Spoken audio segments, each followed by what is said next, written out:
So I do feel like as a creative person, I sometimes have a responsibility for learning what is happening. How do you feel to be here in San Francisco and be talking to people, be presenting, be sharing things?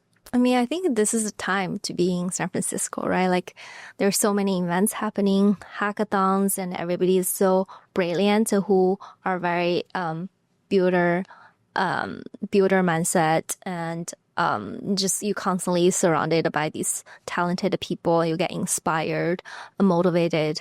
However, I do feel like in the niche I am doing, the intersection of creativity and AI, that it's a little bit hard in SF. I think you and I both know SF are very heavy on B2B SaaS, LLM, agentic workflow, not a lot of sort of a creative company, although they are actually, like, if I'm name names, Luma Labs is here, and we have Pika. Yeah, I use a lot. We have Midjourney. We have a lot of that, but just like sort of ratio wise, there's more LLM heavy builders than the visual image and video gen set of builders, and there are not a lot of creatives and creators compared to LA or New York. So I do feel like as a creative person, I sometimes have a responsibility for learning what is happening Bay Area, San Francisco, and kind of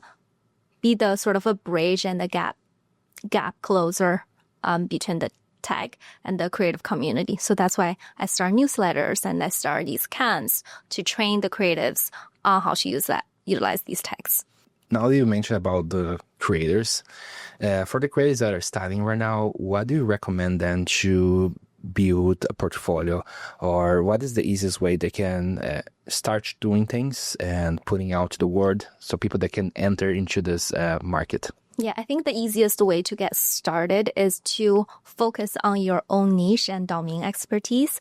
Where, for example, my background was on product photography, and then my community is on that. So I started exploring and experimenting on that lane, and because that's where I have the most knowledge, and I know what's good and what's not good. I know what brand is looking for when they're creating brand images. So I recommend build a portfolio in your existing domain expertise, because that will guarantee you to have the highest quality and results when you're using AI.